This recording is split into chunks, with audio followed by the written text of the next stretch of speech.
Halo anak-anak, ketemu lagi ya. Nah, kali ini Ibu akan memberikan video pembelajaran dan video yang akan Ibu guru berikan kali ini itu berkaitan dengan materi yang ada pada tema satu, yaitu pertumbuhan dan perkembangan makhluk hidup. Dan subtema yang kita bahas kali ini itu adalah pertumbuhan dan perkembangan tumbuhan, yaitu terdapat pada subtema yang keempat, pembelajaran yang pertama. Oke. Nah, dalam video kali ini kita akan bahas tuntas materi apa saja yang ada pada pembelajaran pertama, tema satu, subtema yang keempat ini. Oke, check it out. Nah, materi yang pertama itu adalah tentang perkembangbiakan tumbuhan. Nah, sebelum kita melangkah lebih lanjut tentang perkembangbiakan tumbuhan tersebut, tentunya kalian masih ingat ya bahwa salah satu ciri dari makhluk hidup itu adalah mengalami perkembangbiakan. Nah, pastinya kalian masih ingat tentang ciri-ciri makhluk hidup. Ya, ada 6 ciri yang menyatakan bahwa benda tersebut adalah makhluk hidup. Nah, karena tumbuhan tersebut juga merupakan salah satu contoh dari makhluk hidup, makanya tumbuhan itu juga mengalami atau memiliki keenam ciri yang dimiliki oleh makhluk hidup, dan salah satunya itu adalah bahwa tumbuhan mengalami perkembangbiakan ya. Nah, ada dua hal atau ada dua bentuk perkembangbiakan pada tumbuhan. Yang pertama itu adalah perkembangbiakan secara alami, dan yang kedua itu adalah perkembangbiakan buatan. Nah, kita akan lihat terlebih dahulu arti dari masing-masing bentuk pertumbuhan ini. Yang pertama, kita cari tahu dulu arti dari perkembangbiakan alami pada tumbuhan. Sesuai dengan namanya, perkembangbiakan alami itu terjadi dengan tidak adanya bantuan dari manusia. Dalam artian, perkembangbiakan ini terjadi secara alami, ya. Jadi namanya alami itu tidak ada bantuan dari manusia, ya. Jadi terjadi secara alamiah, ya. Sedangkan buatan itu merupakan kebalikannya, yaitu perkembangbiakan yang terjadi dengan adanya bantuan dari manusia, ya. Jadi dari melihat artinya kalian pasti sudah tahu perbedaannya ya. Apa itu perkembangbiakan alami serta apa itu perkembangbiakan buatan pada tumbuhan. Pada video kali ini kita akan membahas lebih lanjut tentang perkembangbiakan alami pada tumbuhan ya. Apa saja perkembangbiakan alami pada tumbuhan? Oke, kita lihat. Perkembangbiakan alami pada tumbuhan yang pertama itu adalah dengan menggunakan biji. Nah, pastinya kalian pernah melihat biji ya. Oke. Nah, biji itu dimiliki oleh setiap tumbuhan yang memiliki buah. Ya, jadi bisa dikatakan bahwa tumbuhan yang memiliki buah itu pasti bisa berkembang biak dengan biji. Nah, di sini Ibu berikan beberapa contoh tumbuhan yang berkembang biak dengan biji. Yang pertama itu adalah, ya kalian bisa lihat di sana gambarnya, itu pohon apa? Oke, itu adalah pohon mangga. Yang kedua, rambutan. Yang ketiga, durian. Nah, seperti apa yang tadi sudah Bu Guru katakan, bahwa perkembangbiakan tumbuhan dengan menggunakan biji tidak hanya ketiga jenis tumbuhan ini saja, namun semua tumbuhan yang menghasilkan buah itu bisa berkembang biak dengan menggunakan biji ya. Jadi ingat catatan tersebut, oke? Kita lanjut ke jenis perkembangbiakan alami yang kedua, yaitu dengan menggunakan spora. Nah, mungkin kalian baru mendengar kata spora, tapi sebenarnya kalian sudah pernah lihat ini setiap harinya atau sudah sering lihat ya. Nah, spora itu bisa terlihat atau bisa kalian amati secara langsung, yaitu yang terdapat pada tumbuhan ini. Nah, ada yang tahu tumbuhan ini tumbuhan apa? Oke, jadi ini adalah tumbuhan paku ya, dan sporanya bisa kalian lihat di sana. Nah, bahwa paku ini adalah salah satu, atau kita sebut juga dengan pakis kadang-kadang ya, adalah salah satu contoh tumbuhan yang berkembang biak dengan menggunakan spora, di mana spora dari paku bisa kita perhatikan pada bagian bawah daun tersebut ya. Nah, jadi bisa nanti bagi yang punya tumbuhan paku atau pakis suplir di rumahnya, kalian bisa lihat di sana ya. Kalian bisa balik dulu daunnya, kemudian lihat spora di bawahnya ya. Nah, Contoh lain tumbuhan yang berkembang biak dengan spora itu adalah adalah jamur, dan yang ketiga itu adalah lumut ya. Jadi ini adalah jenis-jenis tumbuhan yang berkembang biak dengan menggunakan spora ya. Kemudian bentuk perkembangbiakan tumbuhan yang ketiga, yang alami pastinya ya, itu adalah dengan menggunakan umbi. Nah, umbi ini ada 3 jenisnya. Yang pertama itu disebut dengan umbi lapis. Nah, contoh tumbuhan yang berkembang biak dengan umbi lapis itu yang pertama adalah bawang merah. Dan yang kedua adalah bunga bakung. Pastinya kalian pernah melihat tumbuhan-tumbuhan ini ya. Kemudian jenis umbi yang kedua itu adalah umbi batang. Nah, adapun tumbuhan yang berkembang biak dengan umbi batang, yang pertama ini adalah kentang, yang kedua ini adalah ubi jalar ya. Jadi itu adalah tumbuhan-tumbuhan yang berkembang biak dengan menggunakan umbi batang. Dan jenis umbi yang ketiga itu adalah umbi akar, di mana tumbuhan yang berkembang biak dengan umbi akar itu adalah yang pertama wortel, yang kedua singkong. Nah, jadi kalian bisa perhatikan di sini ya, dengan melihat contoh-contoh dari tumbuhan ya, kalian bisa membedakan mana tumbuhan yang berkembang biak dengan umbi lapis, umbi batang, serta umbi akar ya.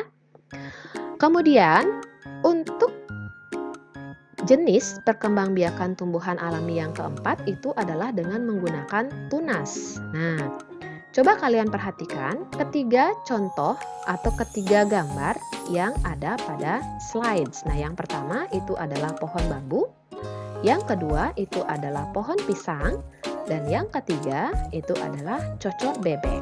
Nah, ketiga tumbuhan ini adalah contoh tumbuhan yang berkembang biak dengan menggunakan tunas. Namun, dari ketiganya ini, tunas yang mereka hasilkan itu berbeda dalam artian tunas yang merupakan tanaman baru dari tumbuhan-tumbuhan ini tumbuh pada posisi atau tempat yang berbeda-beda. Oke, kita lihat contoh yang pertama yaitu pada pohon bambu.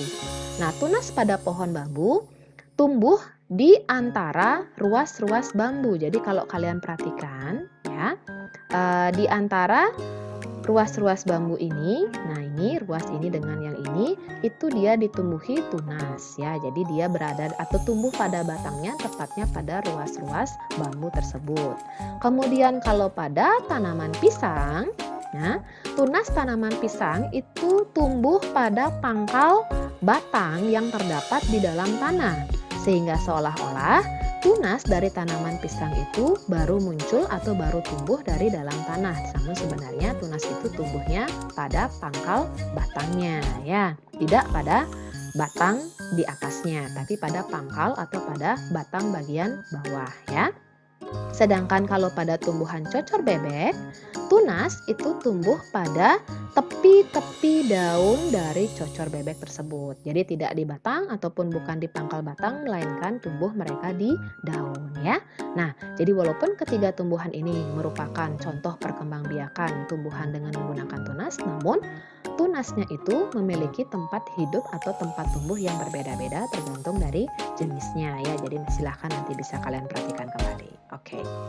Nah, jadi itu saja contoh perkembangbiakan alami pada tumbuhan dan juga contoh-contoh tumbuhan yang mengalami perkembangbiakan sesuai dengan apa yang tadi disebutkan. Nah, kemudian dalam pembelajaran kali ini juga kita membahas tentang kerajinan mozaik. Nah, apa sih itu kerajinan mozaik? Oke, jadi kerajinan mozaik itu adalah kerajinan yang dibuat dengan menggunakan bahan-bahan 3 dimensi seperti biji-bijian, ranting pohon, batu-batuan, pasir, atau lain-lain. Nah, bahan-bahan yang digunakan untuk membuat kerajinan mozaik tersebut biasanya sudah bahan-bahan yang kering ya, mudah didapatkan serta nantinya berukuran kecil untuk memudahkan menempel pada media ya. Nah, nanti kita akan buat kerajinan mozaik ini. Oke. tentunya alat-alatnya bisa kita persiapkan dan kemudian bahan-bahannya itu bisa dengan mudah kita dapatkan ya. Nah, kemudian adapun materi yang akan kita bahas lagi pada materi video kali ini itu adalah tentang pembagian ya. Nah, di kelas 2 mungkin kalian sudah pernah mendengar kata pembagian ini ya. Nah, sekarang di kelas 3 kembali lagi kita menemukan pembagian, di mana pembagian yang akan kita gunakan atau hal yang akan kita gunakan untuk menyelesaikan soal-soal pembagian di sini itu adalah dengan menggunakan pengurangan berulang. Nah, misalnya Ibu berikan sebuah contoh ya. Benny mempunyai 45 butir kelereng. Kemudian kelereng tersebut akan ditempatkan dalam 9 wadah. Masing-masing wadah berisi kelereng sama banyak. Berapa jumlah kelereng Benny pada tiap wadahnya? Oke. Jadi melihat dari soalnya, soal tersebut merupakan soal pembagian dan soal tersebut atau permasalahan tersebut akan kita selesaikan dengan menggunakan bentuk pengurangan berulang. Nah, apa sih itu pengurangan berulang? Oke, kita bisa lihat cara penyelesaiannya dulu. Pertama kita buat dulu bentuk pembagiannya, yaitu 45 bagi 9 sama dengan berapa. Kemudian kita lihat cara penyelesaiannya. Nah, di buku coret-coret kalian atau di buku orat-oret kalian, bisa kalian tulis terlebih dahulu bentuk pengurangan yang pertama. 45 kurangi 9, kemudian tulis hasilnya berapa, ya. Kemudian berikutnya, karena hasilnya belum menghasilkan 0 ya, maka kita masih akan kurangi terlebih dahulu lagi ya. 36 kurang 9 sama dengan 27. Lagi 27 kurang 9 sama dengan 18. Lagi 18 kurang 9 sama dengan 9. Lagi 9 kurangi 9 sama dengan 0. Nah, karena hasilnya sudah 0 berarti kita sudah selesai mengurangkan ya. Nah, sekarang pertanyaannya adalah berapa kalikah 45 ini dikurangi dengan 9 sampai dia menghasilkan 0? Kita bisa lihat di sini hitung ya. Jadi ini adalah pengurangan pertama, kedua, ketiga, keempat, dan kelima. Jadi total 45 itu dikurangi 9 sebanyak 5 kali. Nah, sehingga dalam bentuk datar juga kita bisa tulis seperti ini ya. 45 bagi 9 sama dengan 45 kurang 9 kurang 9 kurang 9, 9 dan 9. Jadi sebanyak 5 kali sehingga menghasilkan 0. Sehingga bisa ditulis jawabannya adalah 45 bagi 9 itu sama dengan 5. Oke, jadi ini adalah jawabannya. Kenapa bisa 5? Kembali lagi, karena tadi 45 itu dikurangi dengan 9, di mana 9-nya kita kurangi atau mengurangkan dengan 9 sebanyak 5 kali ya. Jadi sehingga itulah hasil dari pembagian 45 bagi 9 itu adalah 5. Nah, baru sekarang kita buat jawaban panjangnya. Jadi jumlah kelereng Benny pada tiap wadahnya adalah 5 butir. Oke, paham ya sejauh ini? Nah, nanti bisa kalian cobakan di rumah dengan bentuk pengurangan berulang seperti ini ya. Kemudian kalian juga mungkin bisa lihat contoh-contoh yang lain pada video-video yang mungkin kalian bisa temukan atau mungkin pada contoh-contoh soal serta pembahasan yang ada pada internet ataupun pada buku yang sudah kalian miliki ya. Oke. Ya, jadi itu saja materi yang disampaikan pada video pembelajaran kali ini. Mudah-mudahan itu membantu bagi kalian ya. Dan Ibu mohon maaf seandainya ada kesalahan. Jadi tidak ada manusia yang sempurna ya. Oke, walaupun sekarang masih belajar di rumah saja, tetap kalian bersemangat dan ingat ya, jangan lupa untuk selalu menjaga kesehatan agar kita terhindar dari segala bentuk bahaya. Oke, sekian. Sampai ketemu pada video yang berikutnya. Dadah!